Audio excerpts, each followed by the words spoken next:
Olá, você está no Câmara Recebe, hoje com a presença do promotor de justiça, o Dr. Carlos Romani, há quase 20 anos responsável pela curadoria do patrimônio público em Rio Preto. O Dr. Romani está prestes a completar 30 anos de Ministério Público. Doutor, muito obrigado pela presença e queria começar perguntando para o senhor aí, nesses 30 anos, qual foi a maior aberração que o senhor verificou nessa atuação ao Ministério Público? Mais uma vez, obrigado pela presença. Obrigado a todos.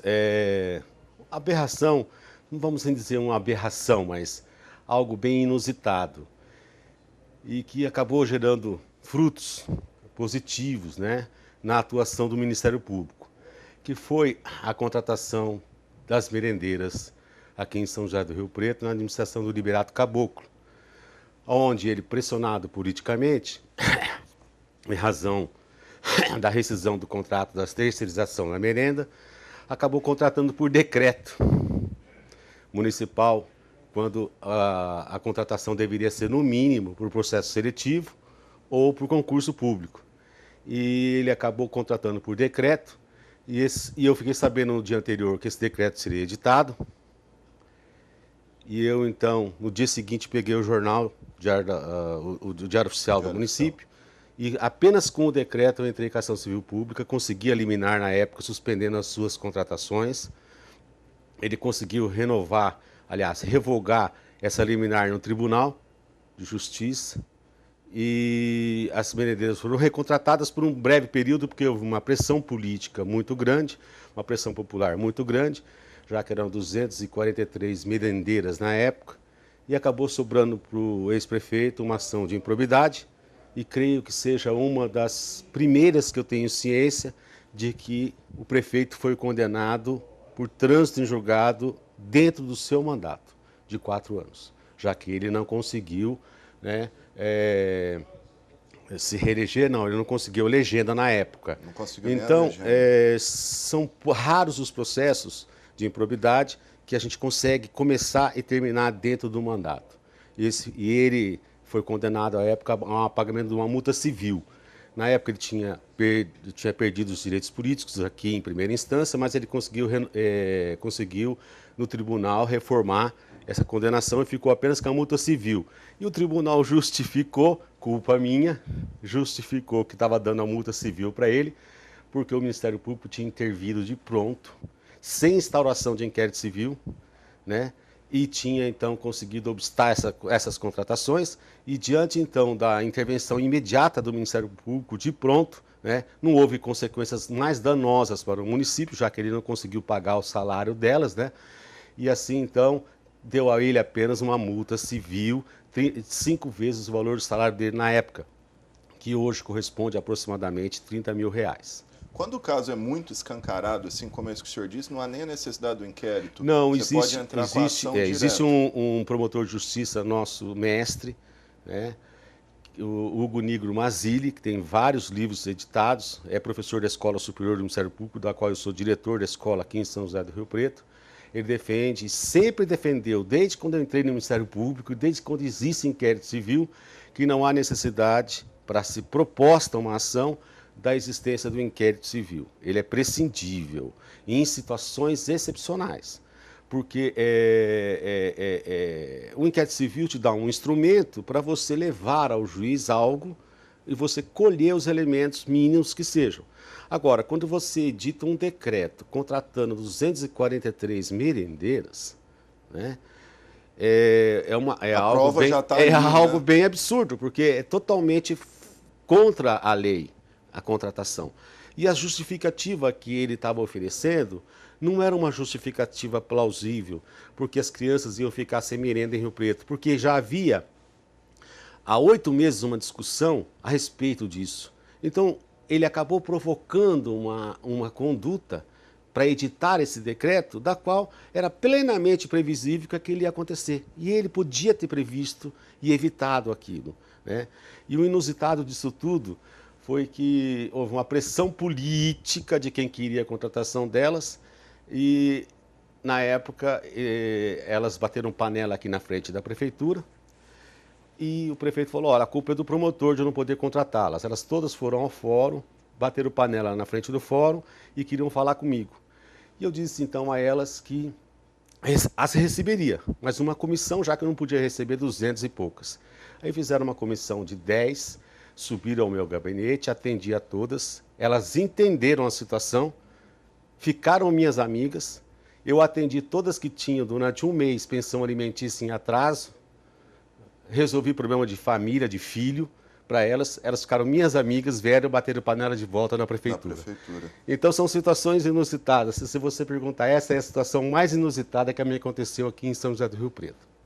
E o contrário, doutor, o caso mais emblemático que o senhor atuou, assim, vamos dizer, de vitória ou de caso rumoroso, o senhor se O caso lembra? mais emblemático é um caso que eu fico triste em relembrar, é o caso do ex-juiz aqui em São José do Rio Preto, que eu atuei do início ao fim. E é uma situação que nos deixa muito constrangido, porque envolveu um membro do Poder Judiciário. Inclusive ontem eu estava até lendo uma matéria do STJ, onde houve a condenação de uma instituição por dano moral coletivo.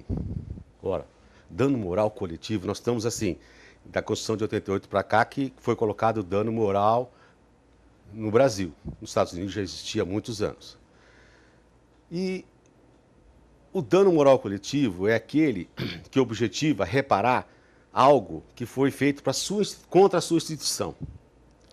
E em 2001, quando eu propus o processo contra ele, eu pedi dano moral coletivo, porque ele trouxe para a instituição dele, Poder Judiciário, certo? Algo que feriu aquela própria instituição.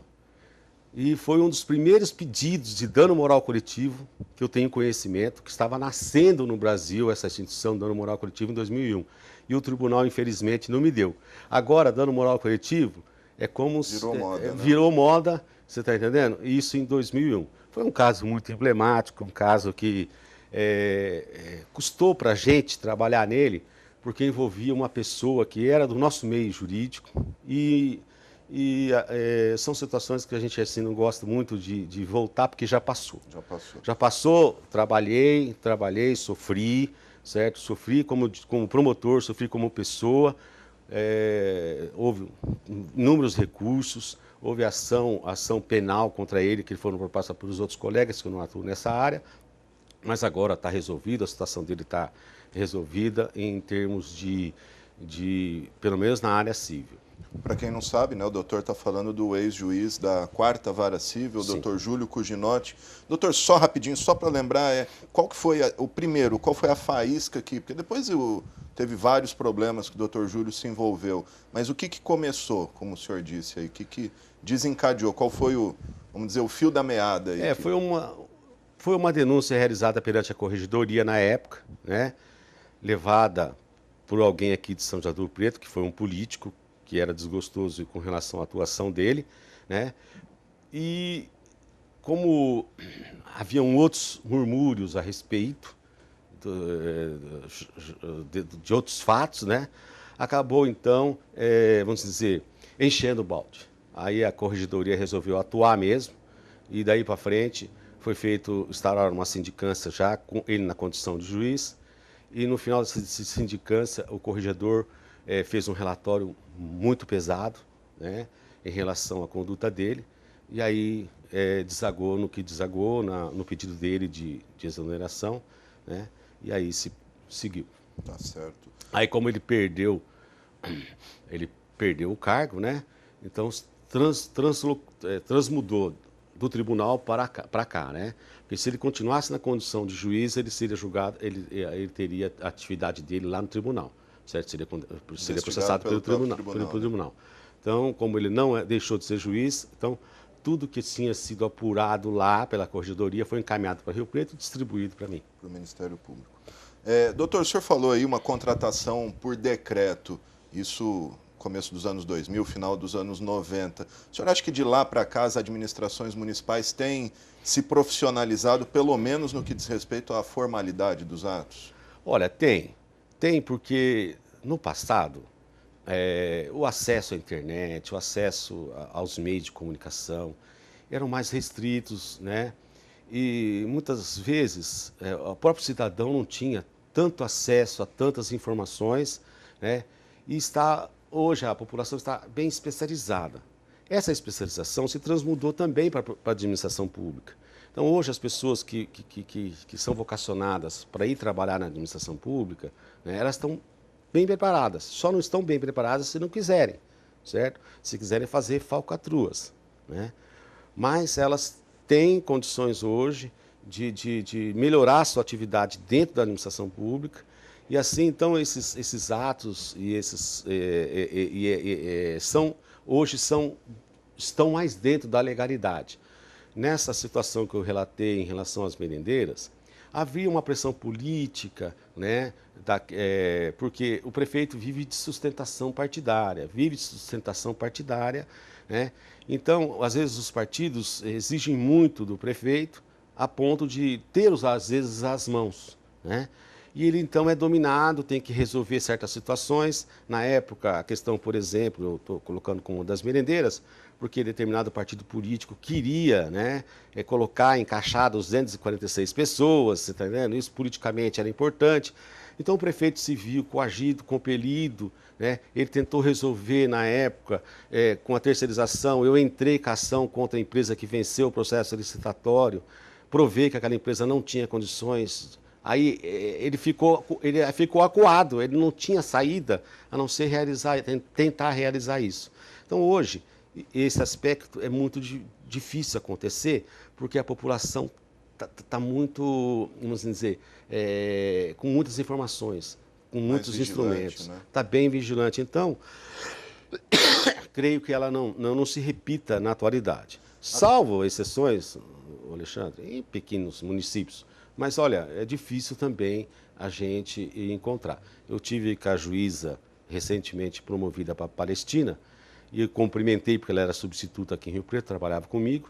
E a primeira coisa depois que eu a cumprimentei ela falou: Palestina é pesada, hein, doutor Romani? Olha, lá só dá problema com o prefeito. A cidade parece que fica encaixadinha ali, parece que ninguém vê, não sei o quê, e o prefeito manda e desmanda. Quando, então, encontra, por exemplo, um motor atuante, que nem o doutor Gustavo, que estava em Nova Granada, né, acaba achando que ele pode fazer tudo, mas ele não pode. Hoje o prefeito não pode fazer tudo o que ele quer. Ele tem que estar dentro da legalidade. Não pode tudo, né? Doutor, rapidinho, antes de a gente ir para o intervalo, até o senhor falou, a gente tem, às vezes, a sensação que algumas cidades são mais problemáticas. O senhor falou Palestina, Mirassol, a gente tem sempre notícia de... Eu fui promotor em Mirassol, titular, 5 anos. Nessa linha, o senhor acha que a nossa sociedade, de uma maneira geral, ela está mais corrupta ou os casos de corrupção estão vindo mais à tona, há mais investigação? Não, os casos de corrupção estão vindo mais à tona, estão sendo mais investigados. É que a gente luta contra algo que as pessoas, esses políticos, essas pessoas que procuram cada vez mais encontrar brechas, encontrar meios para poder se furtar o cumprimento da lei, entendeu?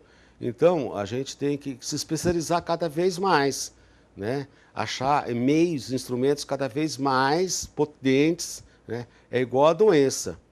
Se você não tratar uma doença com um antibiótico de última geração, né, você não consegue debelar essa doença, certo?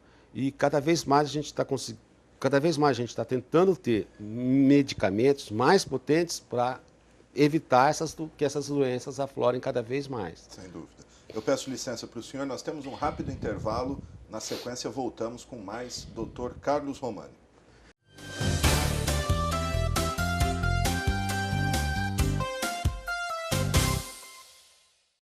O governo do estado está fazendo a parte dele para melhorar a segurança nas estradas. Mas muita gente ainda morre porque não usa o cinto de segurança no banco de trás. E as desculpas são as mais absurdas. Qualquer coisa o banco da frente protege. O cinto de segurança incomoda, é desconfortável. A gente vai só até a cidade aqui do lado, não precisa de cinto. Cinto de segurança no banco de trás. Não tem desculpa para não usar. É obrigatório por lei e pode salvar sua vida. Artesp, Governo do Estado de São Paulo.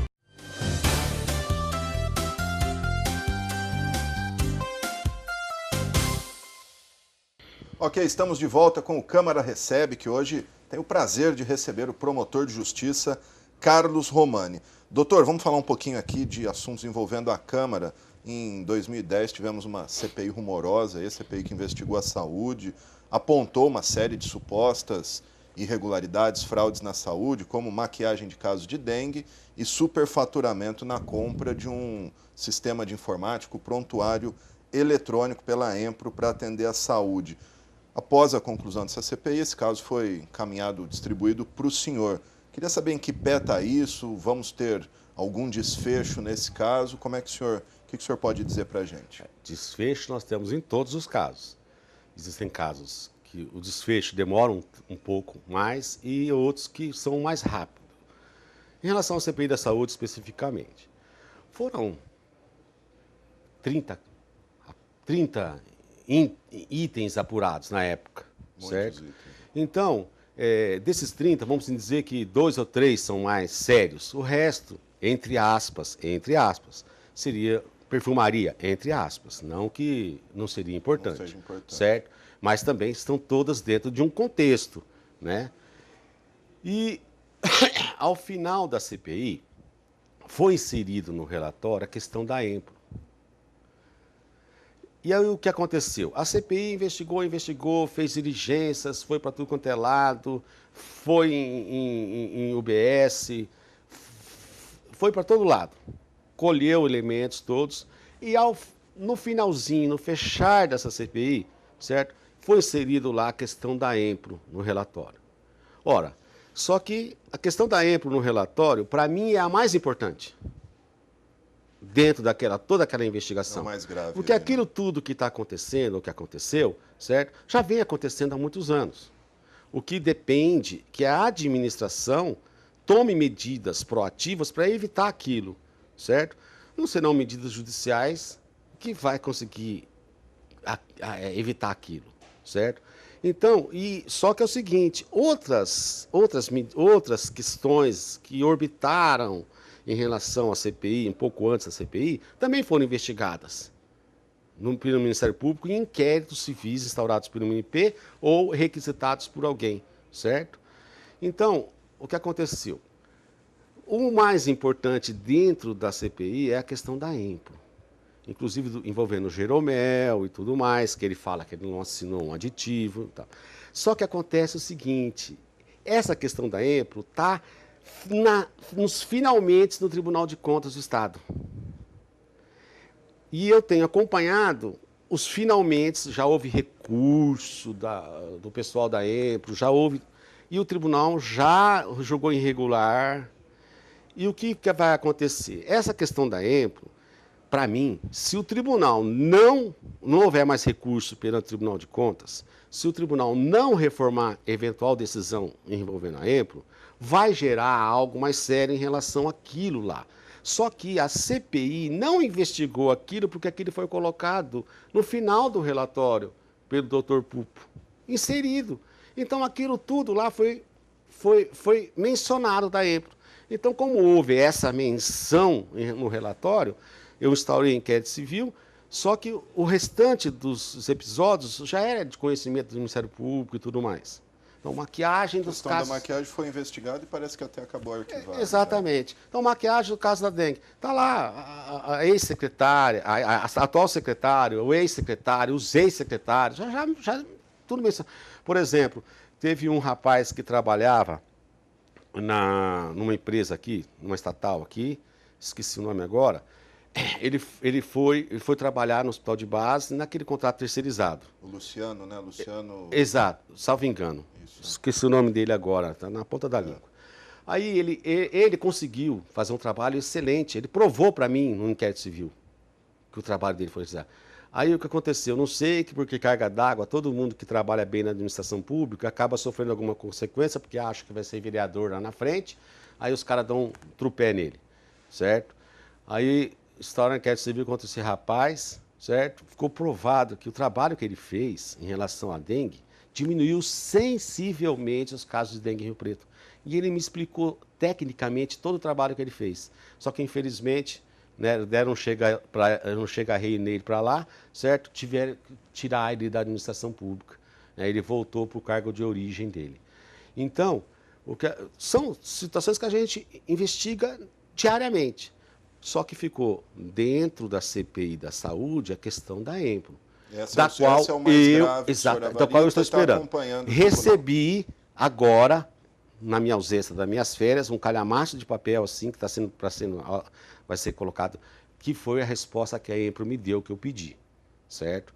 Então, eu estou focado nessa questão da EMPRO e também em stand-by, entre aspas, esperando a decisão do tribunal. Por quê?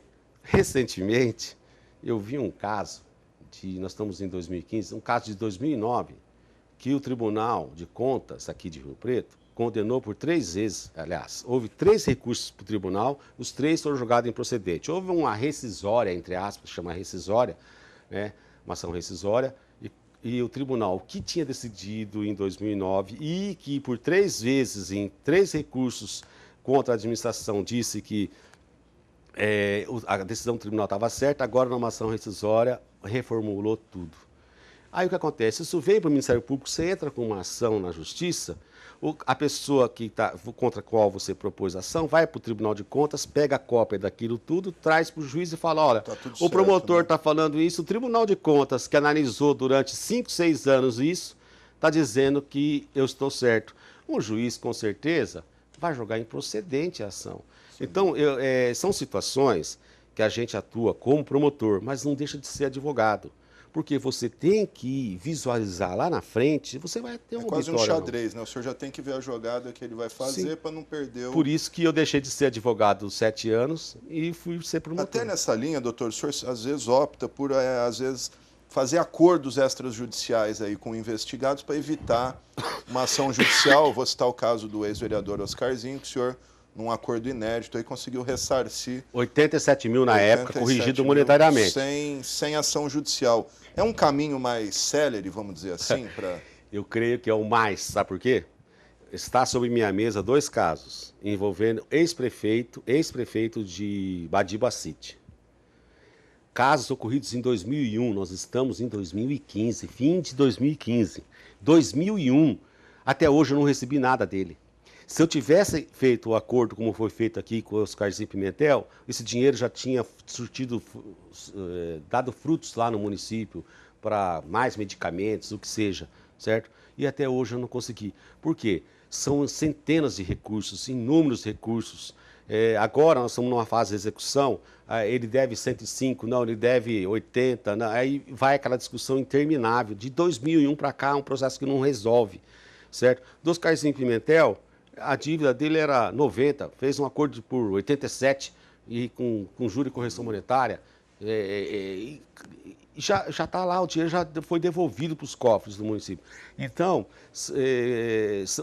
eu tenho uns 10 processos que se remontam de 99, 2001, certo? Que não recebem.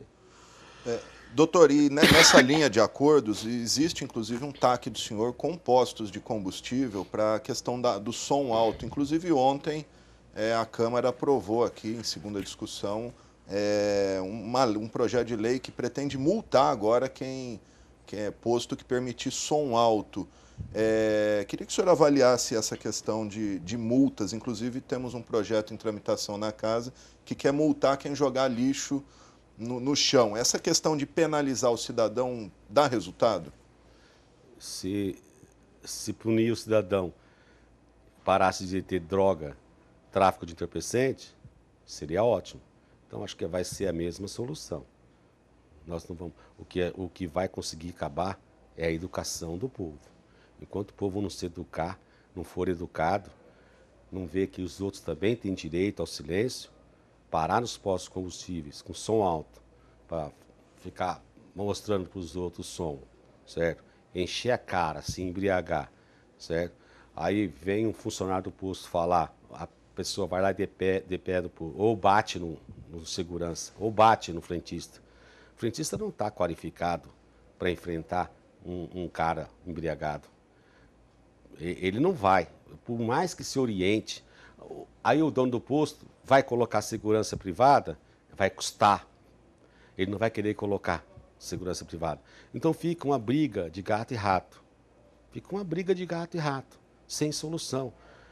Entendeu? Aí o que acontece? Você coloca uma limitação no posto de combustível, como eu já fiz isso no passado, que você não pode ficar dentro daquela circunstância, quer dizer, dentro daquele limítrofe, por causa da bomba de combustível, que é altamente, pode explodir. Se alguém acende um cigarro, ou uma faísca de celular, o que seja, né? Bom, então a pessoa não quer ficar fora, quer ficar ali dentro do posto para dar chuva. Ou ali no posto ele é visto, ali fora ele não é, certo? Então, são situações que a gente não consegue controlar a educação dessa pessoa. Aí se encontra em grupos, né? Aí começa a beber, conversar alto, aí daqui a pouco do som, da conversa alta vem o som alto, né? E o que acontece? O dono do posto tem só funcionário lá, o funcionário não vai sair da cara para bater, em nome do salário que ele recebe, né? Então são situações que a gente... chama a polícia também não A pode polícia fazer vem, muita coisa, eles param um pouco, aí a polícia não vai ficar lá de babá. A polícia tem que ir atrás das coisas graves. Aí há um chamado, a polícia sai do posto, eles voltam de novo. Então, quanto à educação, é uma coisa muito difícil. Eu não realizei um TAC, eu realizei, na verdade, um acordo, porque na época o sindicato acolheu a minha tese. A gente fez um trabalho com todos os donos de postos de combustíveis. Me reuni, era aqui no prédio antigo ainda, com todos os donos de postos de combustíveis, os principais pelo menos, e tinha gente que tinha 3 ou 4 postos, vinha lá e representava 3 ou 4 postos. Me reuni tentando achar soluções alternativas, que pudessem, inclusive cartazes e tudo mais. Amenizou, deu uma amenizada por um período, deu, né, agora. mas depois,